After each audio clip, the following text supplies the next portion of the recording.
지구는 지금 우리가 살고 있는 세상을 만든 수십억 년의 재앙적인 사건에서도 꿋꿋하게 살아남았습니다. 하지만 어느 날 우주를 떠다니는 커다란 암석이 날아와 지구를 들이받게 되면 인류 81억 명을 멸종시킬 만큼 참혹한 사건이 일어날 수도 있습니다. 수많은 가능성을 검토한 후 지구를 멸망시킬 만한 사건 7개를 추려봤는데요. 이런 사건이 일어나면 우리는 끝없는 공허 속으로 빨려 들어가는 걸 알아차리기 전에 먼저 우주먼지로 사라질 것입니다. 그렇게 사라지기 전에 우리는 가까운 행성으로 이주는 가능할까요? 아니면 시시각각 다가오는 멸종을 눈뜨고 맞아야 할까요? 생각만 해도 끔찍한 일이 일정한 시간을 두고 우리를 위협한다는 사실을 잊지 마시기 바랍니다. 단지 희망적인 건 혹시, 정말 혹시 금성에 살다가 지구로 이주했을지도 모를 우리의 선조가 있었다면 그 전철을 밟아 영리한 지구인들은 당분간 화성으로 이주할 수도 있으니 좌절금지, 염려금지입니다. 지구에게 불이 꺼져 지구장이 사라질지, 공룡을 멸종시켰던 운석이 돌발적으로 날아올지 아무것도 모르지만 지구는 적어도 한 번 이상의 종말론적 사건을 겪어왔습니다. 이러한 사건은 우리 행성의 지형과 기후를 격변시켰고 그에 따라 생명체들을 물갈이 하듯 갈아치운 역사가 있습니다.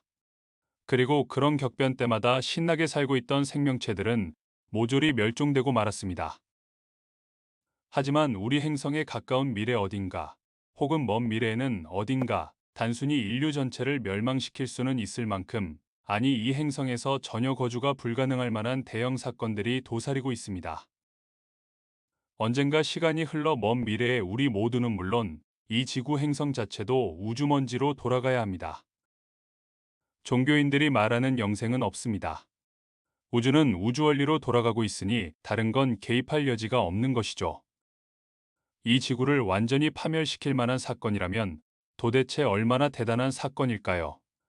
사람은 누구나 한국 사람이건 서양 사람이건 이 지구에 거주하는 지구인이라면 별을 바라다 보면 모두 마음이 안정되어지고 평안해집니다.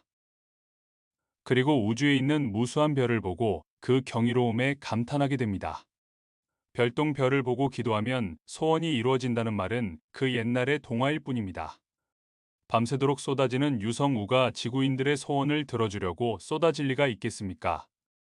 오히려 그 별똥별 때문에 지구가 끝장날 수도 있습니다. 그럴 땐 재빨리 몸을 숙이고 어디든 주랭랑을 쳐야 합니다. 첫 번째, 지구를 멸망시킬 만한 사건으로는 외행성 충돌로 생기는 하이퍼케인의 발생입니다. 허리케인은 지구상에서 가장 치명적인 자연현상 중 하나로 이것들이 상륙하는 곳은 죽음과 파괴의 상처를 남게 됩니다. 그러나 소행성이 충분한 힘과 열을 받아 바다로 추락하는 충돌 사건이 일어난다면 대기차로 생긴 허리케인은 소행성 충돌에 비하면 비둘기 깃털보다 가벼운 사건이 될 것입니다. 충분히 큰 소행성은 바다를 49도 이상으로 뜨겁게 과열시키고 이것이 하이퍼케인으로 알려진 거대한 폭풍을 일으킬 수 있습니다. 이 거대한 태풍은 음속으로 빠르게 움직이고 구름은 최대 40km 높이까지 올라갈 것입니다. 바람은 끓어오른 바닷물을 에어로졸로 만들어 성층권으로 발산하며 오존층을 파괴합니다. 따라서 바람이 우리를 우주로 날려버리지 않더라도 지구 표면은 오존층 파괴로 인한 방사선으로 막대한 피해를 입을 것입니다. 두 번째, 지구를 멸망시킬 만한 사건으로는 어느 날 목성이 갑자기 태양으로 변해버리는 것입니다. 목성은 태양계의 거대한 가스 덩어리 행성으로 우리 태양계의 모든 행성을 합친 것보다 2배의 질량을 가지고 있으며 목성의 대기 내부에서 소용돌이 치는 가스는 태양을 구성하는 물질과 동일한 물질입니다. 하지만 목성의 질량이 갑자기 1000배 더 커지면 저 멀리 있는 노란색 점이 우리 행성에 큰 피해를 입힐 것입니다. 목성의 질량이 그렇게 커지면 목성은 태양계 제2의 항성이 될 것입니다. 이 새로운 별은 태양계 행성의 중심에 있기 때문에 모든 행성의 궤도를 바꾸고 태양계는 뒤죽박죽 될 것입니다. 지구는 목성에 더 가까이 다가가게 되고 항성으로 변한 목성의 열기에 모두 다 타버릴 수 있습니다.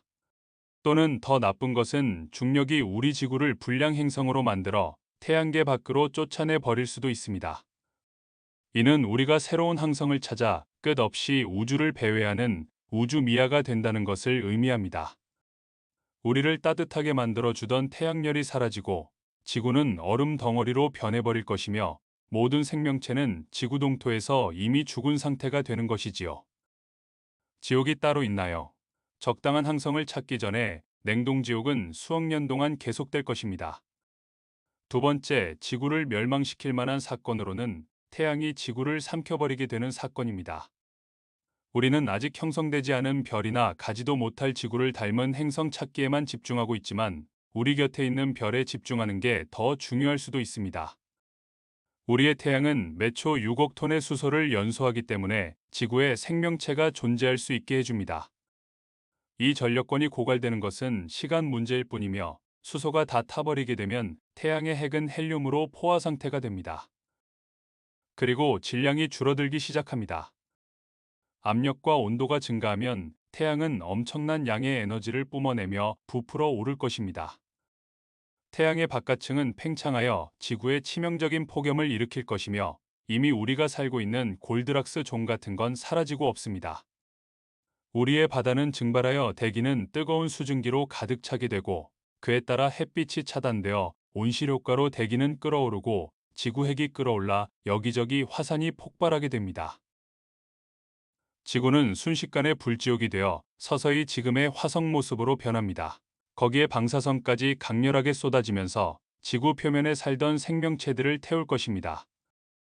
마침내 한때 생명을 제공했던 태양은 지구에 남아있는 모든 것들을 삼켜버리는 악마 같은 별이 됩니다. 지구를 삼킨 벌로 태양의 뱃속이 탈이 나면 더욱 팽창할 것입니다. 결국 태양도 최후를 맞이하며 폭발해서 블랙홀이 되거나 우주먼지로 사라질 것입니다. 만약 태양이 붕괴하기 전에 더 많은 질량을 얻게 된다면 우주에서 가장 신비한 힘 중 하나인 블랙홀로 변해버립니다만 그때 우리는 모두 이 끔찍한 상황을 목격할 수는 없습니다. 이미 우리는 모두 죽어 없어졌거나 다른 항성을 돌고 있는 행성으로 이주했을 테니까요. 네 번째, 지구를 멸망시킬 만한 사건으로는 지구가 블랙홀로 빨려 들어가는 일입니다. 블랙홀의 중력은 일정 거리에 다가오면 별과 행성을 찢어버려 가루로 만들어 버릴 정도로 중력의 힘이 셉니다. 우리 태양은 이러한 재앙 중 하나를 일으키기에는 너무 작습니다. 그러나 우주를 떠 도는 보이지도 않던 떠돌이 블랙홀이 갑자기 지구 앞에 나타나면 고르지 못한 중력으로 인해 지구가 찢어지거나 분쇄되거나 쪼그라들기 시작할 것입니다. 지진과 화산 폭발이 지구 전역에서 일어날 것입니다. 그리고 블랙홀의 사건 지평선에 더 가까이 다가가면 이 괴물은 이 지구를 고무줄처럼 늘려 흡입해 버릴 것입니다.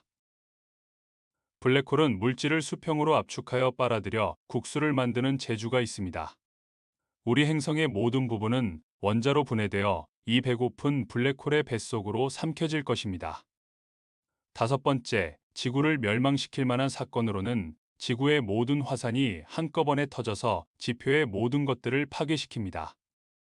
어느 날 갑자기 10개에서 20개의 화산이 동시에 지구 전역에서 분출해서 화산재와 가스를 대기 중으로 뿜어내는 일이 발생했습니다. 지구상의 모든 화산이 한꺼번에 폭발한다면 우리는 그 화산재와 열기를 피할 수 없습니다. 우리가 어디에 살고 있든 상관없습니다. 천도에 도달하는 암석은 시속 700km의 속도로 지구 대기권을 날아다닙니다. 엄청난 양의 녹은 암석이 표면에 부딪히면서 행성은 균형을 잃고 극이 다시 정렬될 수 있습니다. 화산재와 가스의 두꺼운 층은 지구를 질식시키고 결국 모든 햇빛을 차단할 것입니다. 그리고 용암이 식는 동안 화산재가 막은 대기층을 통과 못한 부족한 태양열로 온도는 급격하게 떨어져 우리는 또 다른 빙하기를 맞게 됩니다. 이 사건이 반드시 지구 전체를 멸망시키지는 못하겠지만 일부 동물은 살고 일부 동물은 종의 멸종을 가져와 또 다른 공룡시대가 도래할지도 모릅니다. 지구 표면의 생명체가 전부 물갈이 될 가능성도 많습니다. 그러나 이러한 기간은 9만 년에 걸쳐 진행될 것입니다. 그때 우리는 어떤 모습으로 진화해 있을지 상상할 수가 없습니다. 여섯 번째, 지구를 멸망시킬 만한 사건으로는 갑자기 지구 자전 속도가 빨라지는 것입니다. 지구는 23시간 56분 4.1초마다 자전축을 중심으로 한 바퀴 자전합니다. 그러나 이것은 지구 어디에서나 같은 속도로 움직이는 것은 아닙니다. 회전 속도는 그까지의 거리에 따라 달라집니다. 적도에 있다면 초당 460m의 속도로 가장 빠르게 움직이며 북극이나 남극에서는 가장 느리게 움직입니다. 기술적으로는 전혀 움직이지 않습니다. 이 회전은 지구를 생명체에 적합한 행성으로 만듭니다. 일주기는 하루를 낮과 밤으로 구분짓게 하고 이런 변화는 지구를 거주 가능한 온도로 유지하는 데 도움이 됩니다. 그래서 지구의 자전은 날씨 패턴의 원동력입니다. 바닷물의 조수조차도 지구의 회전에 영향을 받습니다. 그런데 이 자전이 가속화한다면 기후는 물론 지표의 모습이 완전히 변해버릴 것입니다. 자전 속도를 초당 0.45m씩 빨라지면 우리의 하루는 더 짧아지지만 하루가 1분 30초 정도 짧아지는 변화 정도는 눈치채지 못할 수도 있습니다. 그러나 이렇게 약간의 상승에도 불구하고 해수면은 몇 센티미터 또는 몇 인치 정도 상승할 것입니다. 극 주변의 물은 적도를 향해 이동하게 됩니다. 이제 이 가속도를 초당 45m로 높이면 하루는 2시간이 짧아져 약 22시간이 됩니다. 이런 시차는 생명체들에게 피곤하게 만들어 혼란을 유발합니다. 1년은 365일에서 398일이 될 것이고 12개월에서 13개월로 늘어날 것입니다. 이 여파로 해수면의 높이가 극변이라 할 정도로 변하게 됩니다. 적도 부근의 바다는 9m에서 20m 정도로 상승할 것이며 적도 부근의 도시들, 뉴욕, 베니스, 방콕, 필리핀, 뭄바이 같은 곳은 물에 잠겨 수중도시가 될 것입니다. 수백만 명의 사람들이 고지대로 이주하게 될 것입니다. 그런데 자전 속도가 현재 회전 속도인 초당 460m에서 초당 920m로 2배로 늘어나면 이건 지구의 대재앙이 될 것입니다. 물은 필리만자로와 같은 가장 높은 산이나 안데스 산맥의 가장 높은 정상을 제외한 모든 것을 덮을 것입니다. 행성을 공전하는 위성은 우리의 자전과 일치하는 속도로 공전해야 하는데 지구와 동기화되지 않아 작동을 멈출 것입니다. 이로 인해 통신, 텔레비전, 방송의 주파수가 중단되고 군사작전도 할 수가 없습니다. 내비게이션에 의존하던 모든 기기는 작동을 멈추게 되고 자동으로 움직이는 자동차들은 무용지물이 됩니다. 지구 반대편의 소식을 실시간으로 받아보던 지구인들은 졸지에 어둠의 세상을 맞이합니다. 적도 주변에 무성하던 지구의 허파였던 열대우림도 사라지고 지구의 기후도 급변합니다. 산소 부족을 기술적으로 해결은 할 수 있지만 기후변화는 막을 수가 없습니다. 우리는 기후의 고마움을 모르고 살았지만 기후가 지구 최대의 관심사로 떠오르게 됩니다. 많은 국가들이 사라지고 사람들의 거주지가 남극과 북극 인근로 옮겨지는 지구 재난 사태가 벌어집니다. 지구의 자전 속도는 지구 생명체가 살아가는 환경 중에 중요한 요소 중의 하나입니다. 어느 시점에서 자전 속도가 계속 가속하게 되면 우리는 우주 밖으로 날아갈 수도 있습니다. 그 이유는 회전의 원심력이 중력보다 세지면 땅 위에 서 있지도 못하고 우주 밖으로 날아가야 하기 때문입니다. 이는 초당 7,886m의 속도에서 발생하며 역비를 경험하게 됩니다. 역비가 뭐냐고요? 비가 오면 물방울이 떨어지지 않고 대기권에서 위로 솟아올라가는 현상입니다. 이제 속도를 현재 자전 속도보다 24배 더 빠른 초당 11,000m로 올리면 지구의 지각은 극지방에서 평평해지고 적도 부근에서는 부풀어 오르기 시작할 것입니다. 엄청난 지진이 지구를 뒤흔들 것이고 지구상의 그 어떤 것도 살아남을 가능성은 0%입니다. 그러나 속도를 좀 더 높이고 빛의 속도에 도전한다면 이건 상상 초월이 됩니다.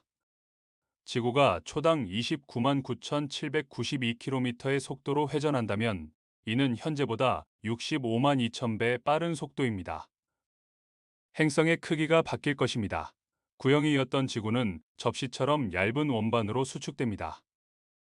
그리고 다른 모든 물체와 함께 마침내 지구가 납작해져 평평지구가 되어버립니다. 지구는 평평하고 정지되어 있습니다. 그러나 평평한 지구가 되기 전에 이미 지구는 폭발해 버리겠지만 평평해진다 칩시다. 이렇게 극단적인 속도로 회전하면 지구상의 시간이 왜곡될 것입니다. 속도가 너무 느려져서 결국 멈출 것입니다. 그러나 지구상의 모든 것들은 종말을 맞이한 다음입니다. 그러나 이런 돌발적인 일은 우주원리에 따라 일어날 일은 아닙니다. 일곱 번째, 지구를 멸망시킬 만한 사건으로는 초강력 태풍이 서양의 대도시를 강타하는 사건이 일어납니다. 5등급은 폭풍이 얻을 수 있는 가장 높은 등급입니다. 이 폭풍의 풍속은 시속 252km 이상이며 재앙적입니다. 집이 파괴되고 넓은 지역이 사람이 살 수 없게 되며 정전은 몇 주, 심지어 몇 달 동안 지속될 수 있습니다. 그러나 기후변화가 바다와 대기에 미치는 온난화 영향으로 인해 완전히 새로운 태풍 등급이 추가될 수 있습니다. 이 열대성 폭풍의 첫 번째 씨앗은 동양에서는 7월부터 9월까지 태평양의 괌 인근에서 발생하여 중국, 일본, 한국 방향으로 돌아올라오는 태풍과 북대서양과 북동 태평양에서 열대 성기압인 허리케인은 10월 말에 형성됩니다. 구름과 뇌우를 생성하는 저기압 기상일 때 발생하기 시작합니다. 허리케인과 태풍이 발생하는 원인은 태양으로 받은 복사열이 지구가 회전하면서 지구 전체에 골고루 퍼져 있지 않고 불균형하게 퍼져 있기 때문에 해수면이 가열되면서 해수면 온도 상승으로 수증기가 응결되며 구름을 형성합니다. 지구가 회전하면서 구름은 안쪽으로 저기압 지점을 중심으로 회전하게 되고 그 아래로 공기를 빨아들이면서 거대한 소용돌이가 형성되기 시작합니다. 태풍 눈의 벽은 특히 강한 열대 저기압에서 태풍 눈의 벽 교체 주기의 형태로 시간이 지남에 따라 변할 수 있습니다. 바깥 표면의 강우대는 안쪽으로 천천히 움직이는 뇌우의 바깥고리로 구성될 수 있으며 이는 태풍의 눈, 벽의 습기와 각 운동량을 빼앗는 것으로 여겨집니다. 태풍의 눈, 벽이 약해지면 열대성 저기압이 일시적으로 약해집니다. 주기가 끝날 때 바깥 표면의 태풍의 눈이 1차 태풍의 눈을 대체하고 이때 열대 저기압은 원래 강도로 돌아올 수 있습니다. 한번 발생된 태풍은 기압고를 따라 육지를 향해 맹렬히 달려갑니다. 중남미에서 발생한 허리케인은 자메이카와 쿠바로 이동하면서 바다에서 올라온 열기를 받아 크기와 힘을 계속 키우면 1등급에서 3등급, 심지어는 5등급까지 몸집을 키웁니다. 남태평양 괌 인근에서 발생한 태풍은 아시아 대륙을 타고 올라오면서 바다에서 흡신 기운을 받아 타격을 입힐 나라를 골라 달립니다. 그 경로에서 피해가 발생하는 것을 볼 수 있지만 일반적으로 이러한 태풍은 도시를 강타하기 전에 동쪽으로 휘어져 바다로 나가 소멸하기도 합니다. 이번에는 그렇게 운이 좋지 않아서 시작된 지 3주 후에 폭풍은 기록을 깨뜨리며 뉴저지에 처음으로 상륙하며 역사상 가장 크고 강력한 허리케인이 되었습니다. 그것은 시속 300km에 달하는 풍속으로 주를 강타할 것입니다. 2012년 허리케인 샌디가 이곳에 상륙했을 때 풍속은 그 절반에도 못 미쳤습니다. 결국 샌디는 약 200만 명의 거주지를 파괴시켜서 피해를 입혔고 190억 달러의 피해를 입혔으며 43명이 사망했습니다. 6등급 허리케인이 뉴욕에 상륙하면 천문학적으로 이보다 더 많은 피해가 발생할 것으로 예상됩니다. 폭풍의 크기는 미국의 절반보다 크며 상륙과 동시에 진짜 본격적인 혼란이 시작될 것입니다. 8m가 넘는 폭풍 해일은 해변에서 거리, 터널까지 도시 전역에 위험한 홍수를 일으킬 것이고 대규모 대피가 없다면 수백만 명이 고립되거나 즉각적인 익사 상황에 처하게 될 것입니다. 지하철역으로 물이 쏟아져 들어오고 길을 따라 버스와 자동차가 수몰될 것입니다. 폐수 처리장이 영향을 받아 처리되지 않은 하수가 지역 수로로 들어와 역류하기 시작합니다. 밖에서 이 폭풍에 잡히면 분명히 목숨을 걸고 싸워야 합니다. 강력한 바람으로 날아다니는 잔해들이 지속적으로 위협할 것입니다. 6등급 허리케인은 가장 작은 물체를 치명적으로 날려버릴 수 있으며 특히 나무처럼 바람에 흔들리는 것들은 모조리 뽑히고 강풍에 손상된 고층 건물의 유리 파편은 총알처럼 날아다니며 인명피해를 키웁니다. 바람이 폭풍 피해 방지 건물에 침투하면 그 강한 압력으로 인해 지붕과 벽이 함몰되고 이는 바람에 더 많은 잔해들이 날아다니게 합니다. 뉴욕시 전체와 거의 900만 명의 주민이 완전한 어둠 속에 갇히게 될 것입니다. 의료, 교통, 통신, 전기 등 필수 서비스가 완전히 차단됩니다. 이 모든 일이 끝나기 전에 수백만 명의 사람들이 구조를 간절히 원할 것이며 잠깐 동안 태풍의 눈 속에 있는 자신을 발견하게 될 것입니다. 모든 것이 평온해 보입니다. 이 폭풍 중심의 압력은 너무 낮아 해발 1500m 삼봉우리에 서 있는 것과 같습니다. 더 이상 연료를 공급할 따뜻한 바닷물이 없으니까 마침내 육지에서는 폭풍이 가라앉을 것입니다. 하지만 도시 전체가 완전히 폐허가 된 것을 보게 될 것이며 모든 도시는 단전이 되어 암흑천지입니다. 수백만 명이 집을 잃을 수 있고 많은 사람이 죽을 수도 있습니다. 이런 큰 재해가 오면 지구상의 생명은 이전에 여러 번 끝났으며 이런 사태가 일어나지 않을 거라고 장담할 수는 없습니다.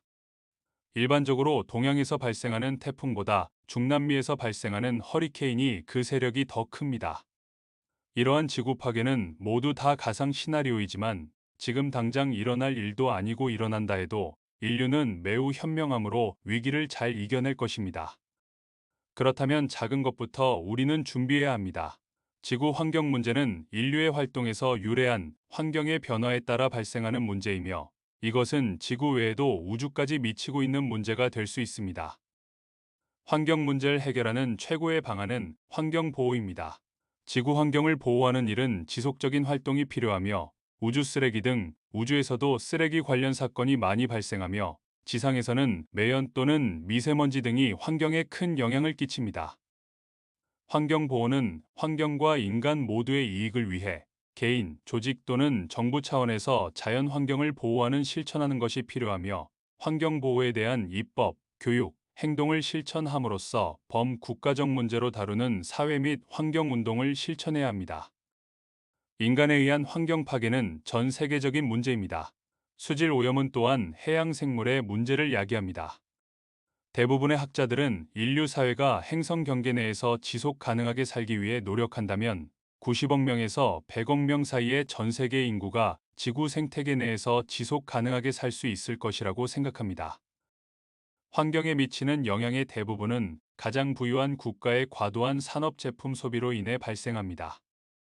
지구오염, 기후변화, 생물 다양성 손실과 같은 주요 지구 위기를 해결하는 것은 범국가적 지속 가능한 개발 목표를 해결하기 위해 노력하면 달성 가능하다는 연구 결과를 유엔이 밝혔습니다. 우주의 보석처럼 박혀 있는 지구를 보호하려면 다음의 실천 과제를 제시합니다. 첫째, 에너지를 절약해야 합니다. 에너지 절약은 지구 환경 보호의 가장 기본이 되는 요소입니다.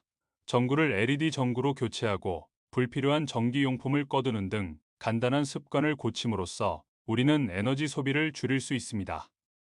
또한 에너지 효율이 높은 가전제품을 선택하는 것도 매우 중요합니다. 둘째, 재활용을 합시다. 재활용은 환경 보호에 가장 큰 영향을 미칩니다.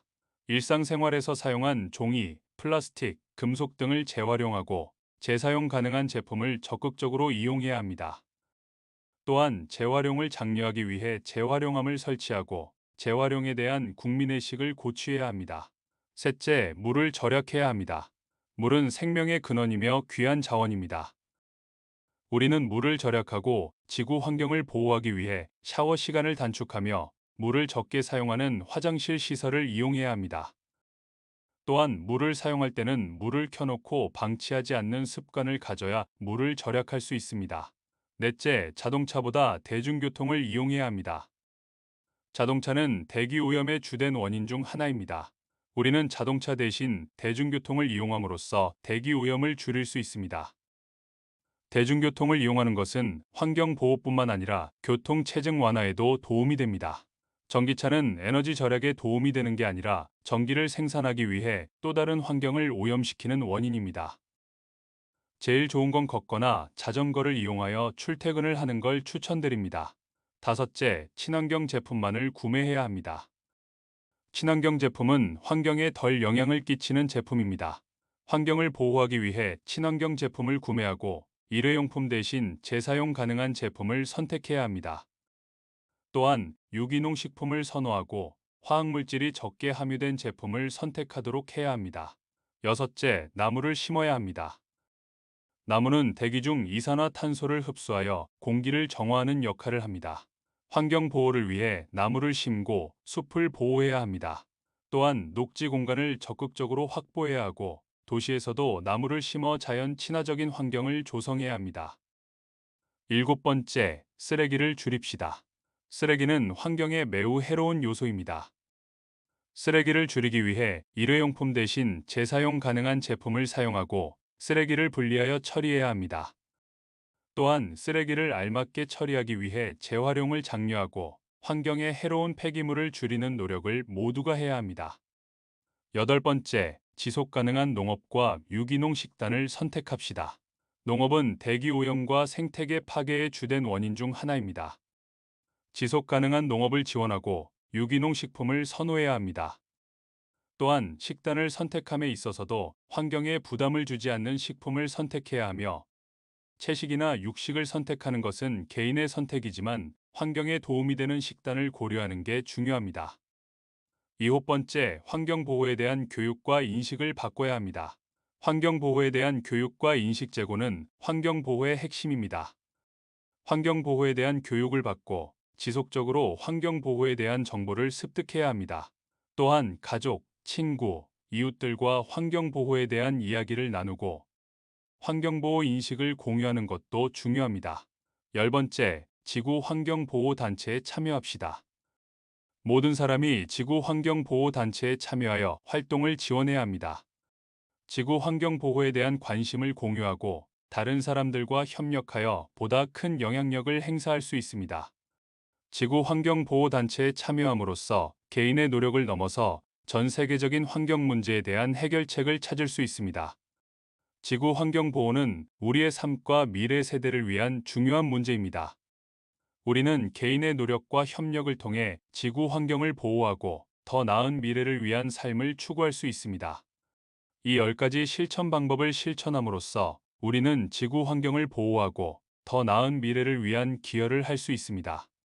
지구 환경 보호는 어느 특정인의 문제가 아니라 우리 모두의 일이며 우리의 선택과 행동이 결국은 우리 지구의 미래를 좌우할 것입니다. 오늘 이야기는 여기까지입니다. 다음 주에 또 만나요. 안녕.